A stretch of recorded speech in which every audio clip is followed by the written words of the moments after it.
কী অবস্থা, কেমন আছো সবাই?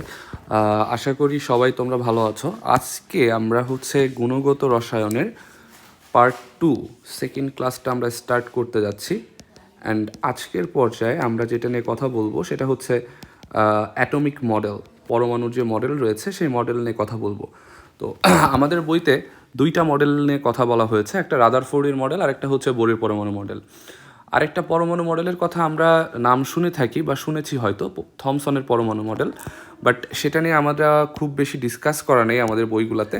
সো ফার্স্টে হচ্ছে আজকে আমরা এই মডেলটা নিয়ে আলোচনা করব। তো ক্লাসগুলো আমি বেশি লেন্দি করব না, যেন তোমরা বেশি বোর হয়ে যাও বা ইন্টারেস্ট ফিল না করো।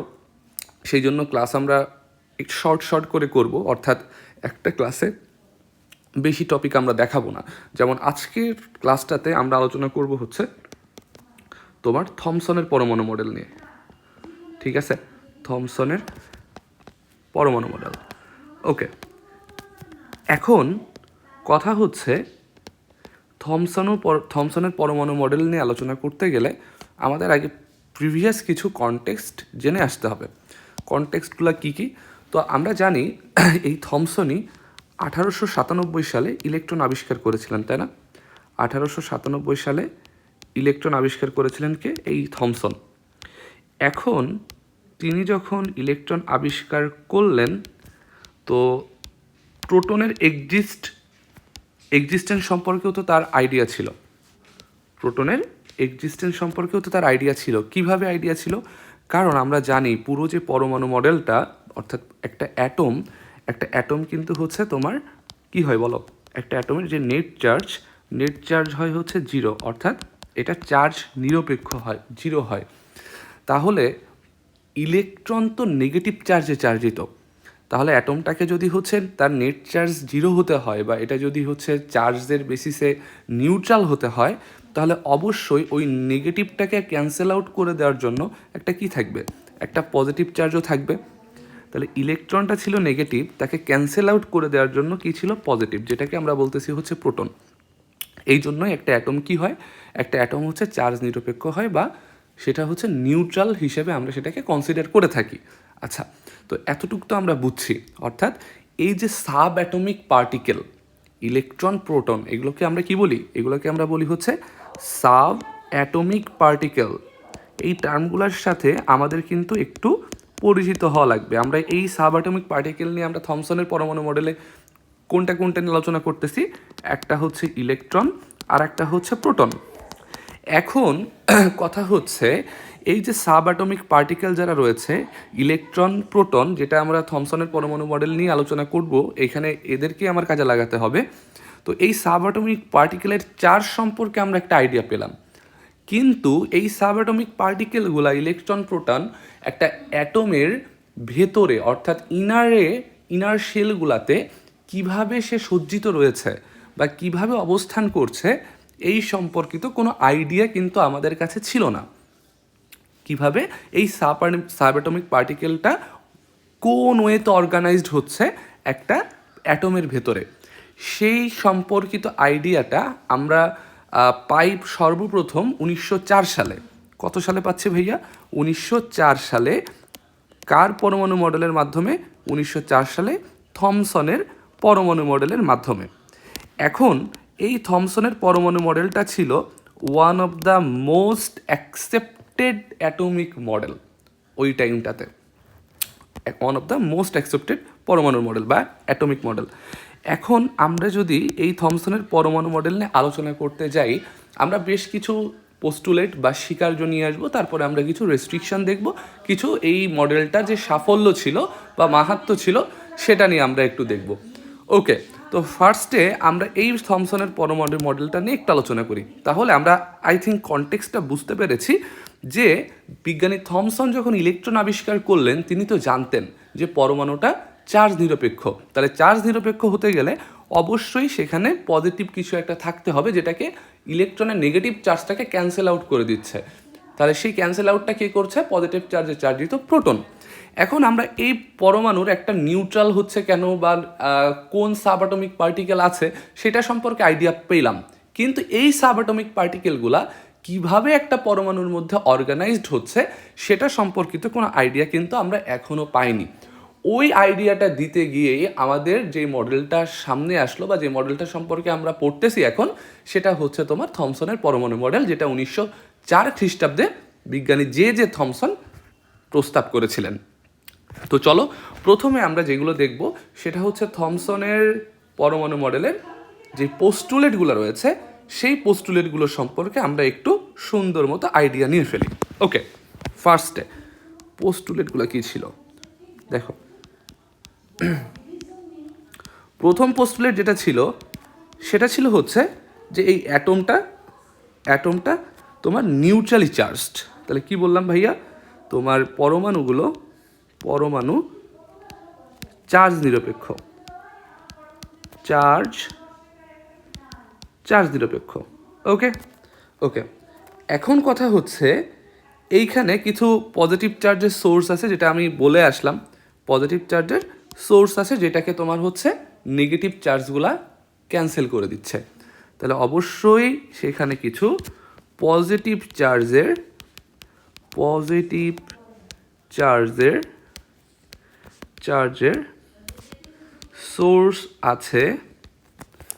সোর্স আছে যেটা নেগেটিভ চার্জকে ক্যান্সেল আউট করে। ওকে, পরবর্তীতে আমরা এবার একটু দেখব যে এখানে পোস্টুলেটের কথা বলা আছে সেটা হচ্ছে এই চার্জটা কীভাবে থাকতেছে। ওই যে বললাম না, চার্জটা কীভাবে থাকে, মানে সাবঅ্যাটমিক পার্টিকেলটা কীভাবে আছে, সেটা নিয়ে হচ্ছে আলোচনা করা হয়েছে। দেখো ব্যাপারটা হচ্ছে, তোমরা সবাই পুডিং খেয়েছো না, পুডিং। তো তুমি যদি একটু চিন্তা করো, এই যে একটা যদি পুডিংয়ের ছবি তোমাকে দেখাই, মানে জাস্ট একটু ড্র করার যদি আমরা ট্রাই করি, মনে করো এটা হচ্ছে একটা পুডিং, এইটা একটা পুডিং, যদিও পুডিংয়ের মতো না, তারপরে মনে করো এটা একটা পুডিং, ঠিক আছে। আচ্ছা আমরা একটু এটা কালার করে দিই, দাঁড়াও একটু, চলো কালার করি, তাহলে কালার করলে ভালো লাগবে, ঠিক আছে। ওকে, সো মনে করো এটা হচ্ছে তোমার পুডিং। এখন এই পুডিংয়ের মাঝে মাঝে কী থাকে বলো তো, কিশমিশ থাকে না। আচ্ছা কিশমিশের কালার কী দেওয়া যায় বলো তো, এইটা দিই, এরকম কিশমিশ থাকে না, এই যে কিশমিশ থাকে। তাহলে এই যে পুডিং যেটা দেখছো ব্যাকগ্রাউন্ডে, যেটা ফার্স্টে আমরা ড্র করলাম, পুডিংয়ের মাঝে ওই যেটা কীভাবে বোঝায়, ওই যে আটা ময়দা দিয়ে যেটা বানানো হয়েছে, ওই পার্টটাকে চিন্তা করা হচ্ছে তোমার পজিটিভ চার্জ হিসাবে। আর এই যে কিশমিশ যেগুলো রয়েছে, এই কিশমিশগুলোকে বা পুডিংয়ের উপরে যে বাদাম কিশমিশ যেগুলো ছড়িয়ে ছিটিয়ে থাকে না স্ক্যাটার্ড ওয়েতে, বিক্ষিপ্তভাবে, সেটাকে চিন্তা করা হচ্ছে নেগেটিভ চার্জ হিসেবে। বোঝা গেছে? বুঝতে পেরেছ? তাহলে আমরা বুঝলাম যে একটা অ্যাটমে পজিটিভ চার্জটা র্যান্ডমলি হোল জায়গাটা জুড়ে ডিস্ট্রিবিউটেড রয়েছে, ঠিক আছে। আর সেই পজিটিভ চার্জের সমুদ্রই বলতে পারি মনে করো, তার মধ্যে তোমার ভেসে বেড়াচ্ছে কি, বা স্ক্যাটার্ড ওয়েতে বা বিক্ষিপ্তভাবে ছড়িয়ে ছিটিয়ে কারা রয়েছে, নেগেটিভ চার্জ বা ইলেকট্রন। Got it? সো যেহেতু দেখো এটার সাথে ওই যে পুডিংয়ের সাথে মিল রয়েছে, পুডিংয়ের সাথে আমরা কম্পেয়ার করতে পারি, তাই এই মডেলটাকে আমরা পাম পুডিং বা প্লাম পুডিং মডেলও বলা হয়। বুঝতে পেরেছ? Plum pudding model. আচ্ছা, আরও একটা মডেল নামে একে আমরা ডাকতে পারি, সেটা হচ্ছে কিশমিশ মডেল, ঠিক আছে। সেমভাবে সেটাকে আমরা কি বলতে পারি, কিশমিশ মডেল। ওকে, আর একটা মডেল আছে নাম, সেই মডেলটা কি, সেটার নাম আমরা একটু দেখি, এটার সাথেও আমরা কম্পেয়ার করতে পারি। দেখো কেমিস্ট্রি মানেই একটা ফিলিংয়ের ব্যাপার, বুঝছো। এখানে দেখো কত খাবার দাবার নিয়ে আমরা উদাহরণগুলো দিচ্ছি। তোমরা যারা মনে করো কেমিস্ট্রি অনেক কঠিন, বাট আসলে কঠিন কোনো কিছুই না, বুঝতে পারলে অনেক সহজ। দেখো আমরা আরেকটা চিত্র আঁকি, দেখো তো, চিনতে পারো নাকি এটাকে। মনে করো এই যে একটা, এটা কি দেখে কি আইডিয়া করতে পারতেছ? দিস ইজ কাইন্ড অফ, এটা কি তরমুজি বলতে পারো নাকি, তরমুজি তো বলতে পারো কি, তরমুজি এটা, রাইট, তরমুজি আঁকতেছি। চলো দাঁড়াও, ভুল হয়ে গেল, তরমুজে তো সবুজ কালার। আচ্ছা ওয়েট,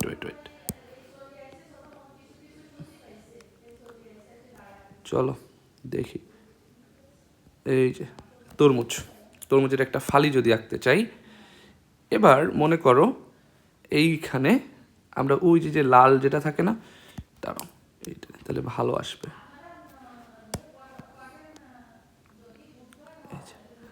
লাল লাল লাল, ঠিক আছে। এই যে তরমুজের ফালি আঁকার চেষ্টা করতেছি, যদিও হয় নাই হয়তো, তারপরও দেখি। তরমুজের ফালি, লাল লাল তরমুজ, তাই না? কি দেখে কি খেতে ইচ্ছা করতেছে? আচ্ছা, তো চলো আমরা যেটা বোঝাতে চাচ্ছি সেটা হচ্ছে এই যে লাল যে তরমুজটা দেখতে পাচ্ছ, তরমুজের মাঝে কি ছড়াই ছিটায় থাকে বলো তো? এই যে লাল যেই পার্টটা রয়েছে, যেটা আমরা খাই, রস থাকে, হ্যাঁ, জুসি যে পার্টটা, এটার মধ্যে কি থাকে? এইটার মধ্যে তোমার যে তরমুজের যেই ছোট ছোট বীজগুলা যেগুলো রয়েছে, সিডস, এই যে সিডসগুলো দেখো তো, দেখে কি খেতে ইচ্ছে করতেছে না? খেতে ইচ্ছে করার কথা। তো এই যে সিডস যেগুলো রয়েছে, এইটাকে চিন্তা করা হয়েছে হচ্ছে ইলেকট্রনের সাথে বা নেগেটিভ চার্জের সাথে, আর এই যে লাল যে পোর্শনটা, এইটা হচ্ছে তোমার পজিটিভ চার্জের সাথে, বুঝছো? অর্থাৎ এই যে থার্ড যে পোস্টুলেটটা ছিল, এই পোস্টুলেটে বলা হয়েছে যে তোমার যেই পরমাণুর মধ্যে পজিটিভ চার্জ যেগুলো রয়েছে, সেটা হচ্ছে পুরো অ্যাটম জুড়ে, ঠিক আছে, পুরো অ্যাটম জুড়ে ডিস্ট্রিবিউটেড থাকে, পুরো অ্যাটম জুড়ে ছড়িয়ে ছিটিয়ে থাকে। তাহলে কি বলতে পারি? পজিটিভ চার্জটা পুরো অ্যাটম জুড়ে ছড়িয়ে ছিটিয়ে আছে, আর যে নেগেটিভ যে চার্জটা রয়েছে, সেই নেগেটিভ চার্জটা ওই পজিটিভ চার্জের সমুদ্রের মধ্যে কি ট্রাপড হয়েছে মানে কি? তারা স্ক্যাটার্ড হয়েতে বিক্ষিপ্তভাবে ছড়িয়ে ছিটিয়ে থাকে। বাট পুরো অ্যাটমটা জুড়ে কারা আছে? পুরো অ্যাটমটা জুড়ে তোমার পজিটিভ চার্জটা ছড়িয়ে ছিটিয়ে থাকবে। বুঝতে পেরেছো? আচ্ছা, আর ফোর্থ পোস্টুলেটটা কি ছিল? এই যে এই ইলেকট্রনগুলা ফ্রিলি মুভ করতে পারবে পুরো অ্যাটম জুড়ে, ফ্রিলি মুভ করতে পারবে বা মুভ করতে পারে, ঠিক আছে। আচ্ছা, তো এইটাই ছিল মোটামুটি আমার থমসনের যে পরমাণু মডেল, সেই পরমাণু মডেলের পোস্টুলেটগুলো। তাহলে ফার্স্টে কী ছিল? যে পরমাণুটা চার্জ নিরপেক্ষ। কিভাবে তিনি বললেন? তিনি 1897 সালে ইলেকট্রন আবিষ্কার করেছিলেন। তো সেখান থেকে তিনি বুঝলেন যে যেহেতু এটা চার্জ নিরপেক্ষ হচ্ছে, তাহলে অবশ্যই সেখানে পজিটিভ চার্জের কোনো সাবঅ্যাটমিক পার্টিকেল রয়েছে, যেই সাবঅ্যাটমিক পার্টিকেলগুলো ইলেকট্রনের নেগেটিভ চার্জকে ক্যান্সেল আউট করে দিচ্ছে, বিধায় পরমাণুটা তোমার নিউট্রালি চার্জ হচ্ছে। ওকে। থার্ডলি তিনি বললেন যে এই যে পরমাণুটা, এই পরমাণুর মধ্যে সাবঅ্যাটমিক পার্টিকেলগুলো কীভাবে ছড়িয়ে ছিটিয়ে থাকতেছে। তখন তিনি বললেন যে না ভাই, এই পরমাণু একটা অ্যাটম যদি তুমি নাও, সেই পুরো অ্যাটমটা জুড়ে তুমি দেখবা পজিটিভ চার্জটা বিস্তার করে রয়েছে, এবং ওই পজিটিভ চার্জের মধ্যে ছড়িয়ে ছিটিয়ে বিক্ষিপ্তভাবে স্ক্যাটার্ড ওয়েতে কারা থাকে? নেগেটিভ চার্জগুলো ভাসমান অবস্থায় থাকে। সেই পার্সপেক্টিভে আমরা এটা নাম দিয়েছি পাম্পুডিং মডেল, কিশমিশ মডেল। আচ্ছা, আরেকটা নাম দেওয়া যায়, দেখো তরমুজের সাথেও যেহেতু এটাকে আমরা কনসিডার করতে পারি, এটার আরেকটা নাম হচ্ছে তরমুজ মডেল। আরেকটা নাম কি? আরেকটা নাম হচ্ছে তরমুজ মডেল। এগুলো কিন্তু আসে পরীক্ষায়, ঠিক আছে?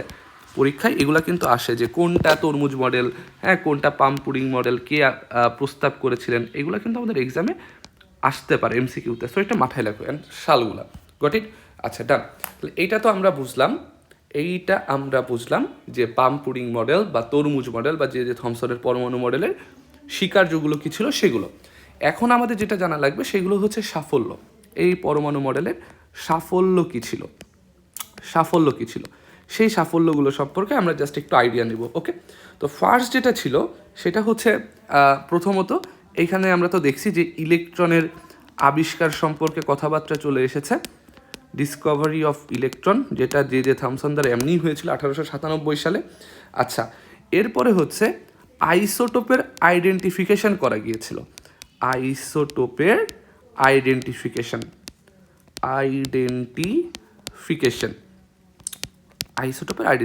আইসোটোপ কি, আইসোবার কি, আইসোমার কি, আমরা সব কিছু এগুলো নিয়ে আলোচনা করব। তো স্বাভাবিকভাবে আমরা জানি যে আইসোটোপ হচ্ছে তারাই যেখানে হচ্ছে প্রোটন সংখ্যাটা সেম থাকে। এই যে আমরা সাবঅ্যাটমিক পার্টিকেল নিয়ে কথা বললাম না, ওই সাবঅ্যাটমিক পার্টিকেলের পার্সপেক্টিভে এই আইসোটোপের কথা চলে আসছে। কারণ কি? এখানে প্রোটন ইলেকট্রন নিয়ে কথা এসেছিল, সেখানে হচ্ছে প্রোটন সংখ্যাটা সমান থাকে, তাই না? নিউট্রন বা ভর সংখ্যাটা ডিফারেন্ট হয়। আচ্ছা, এর পরবর্তীতে দেখো 3 নম্বর যেটা আমরা করতে পারি যে এইটাই ছিল ওই সমসাময়িক যে মডেলগুলো ছিল তার মধ্যে একটা one of the most acceptable atomic model, ঠিক আছে? তাহলে ওই সমসাময়িক সময়ের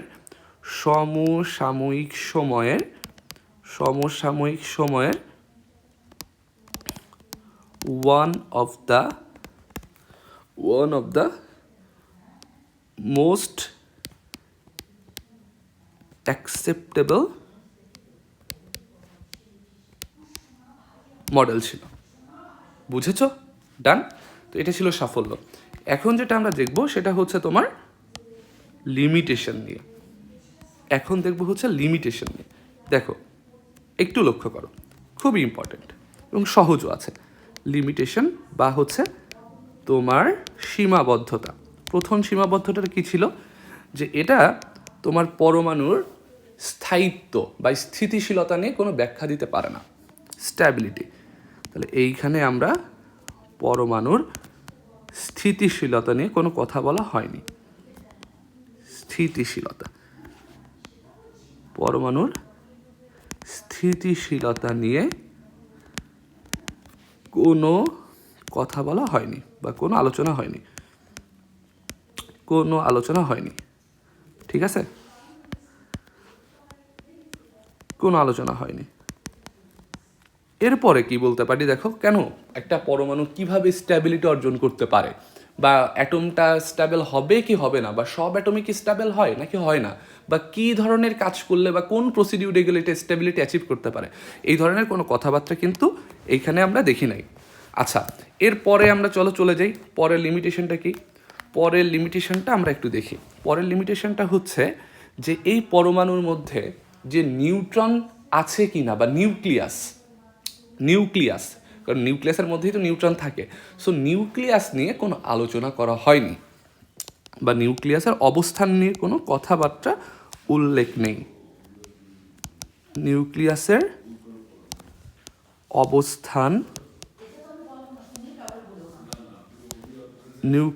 অবস্থান নিয়ে কোনো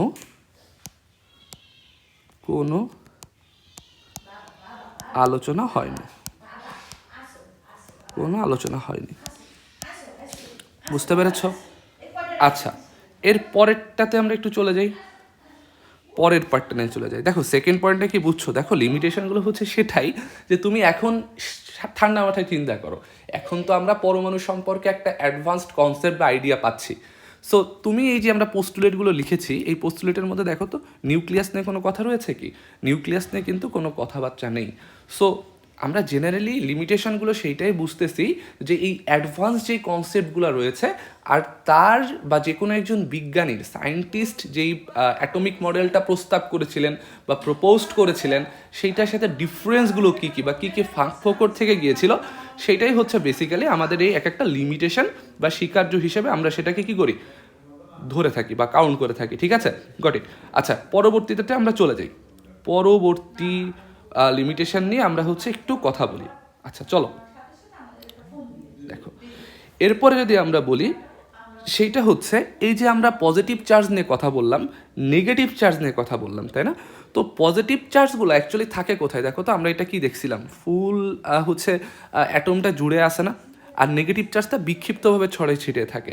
তো নেগেটিভ চার্জটা বেসিক্যালি থাকে হচ্ছে তোমার আউটার দিকে, এটা হচ্ছে আউটার দিকে থাকে, বুঝছো, বাইরের দিকে থাকে। তো এখন এই যে নেগেটিভ চার্জগুলোকে পজিটিভ চার্জ হোল্ড করে রেখেছে, যেহেতু পুরোটা জায়গা জুড়ে থাকতেছে পজিটিভ চার্জ, আর নেগেটিভ চার্জটা ছড়িয়ে ছিটিয়ে আছে, তাহলে এই পজিটিভ চার্জগুলো নেগেটিভ চার্জগুলোকে কিভাবে হোল্ড করে রেখেছে বা কিভাবে ধরে রেখেছে, কিভাবে হোল্ড করে রেখেছে তার কোনো বর্ণনা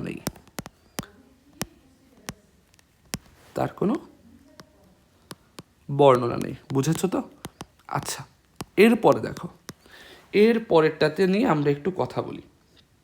সেটা হচ্ছে এই যে আমরা পরমাণু মডেলটা নিয়ে কথা বলতেছি, এই পরমাণু মডেলের পরে আমরা আরেকটা পরমাণু মডেল নিয়ে কথা বলবো, সেটা হচ্ছে রাদারফোর্ডের পরমাণু মডেল।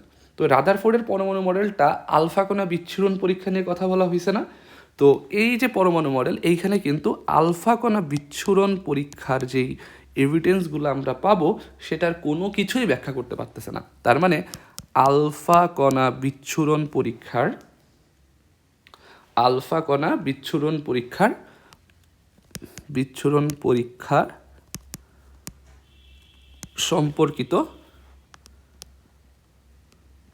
সম্পর্কিত কোনো ইনফরমেশনকেই এক্সপ্লেন করতে পারে না। কোনো ইনফরমেশনকে, আচ্ছা আমি একটু বাংলিশ লিখতেছি, তো তোমরা পরীক্ষার সময় কিন্তু বাংলিশ লিখো না, হ্যাঁ। কোনো ইনফরমেশনকে এক্সপ্লেন করতে পারে না। আচ্ছা, এখন আমরা পরবর্তীটাতে চলে যাই। এইটা গেল, দেখো তাহলে মোটামুটি এই লিমিটেশনগুলো নিয়ে কি একটু আইডিয়া তুমি পাচ্ছ? ঠিক আছে। আচ্ছা, আর একটা পোস্টুলেট আমার একটু বাদ গেছে, সেটা একটু লিখে নিও। সেটা হচ্ছে এই যে পজিটিভ যে চার্জগুলা, এই পজিটিভ চার্জগুলা কিন্তু তোমার ইউনিফর্ম ওয়েতে ডিস্ট্রিবিউটেড। এটা একটু লিখে নিও যে এই যে পজিটিভ চার্জগুলা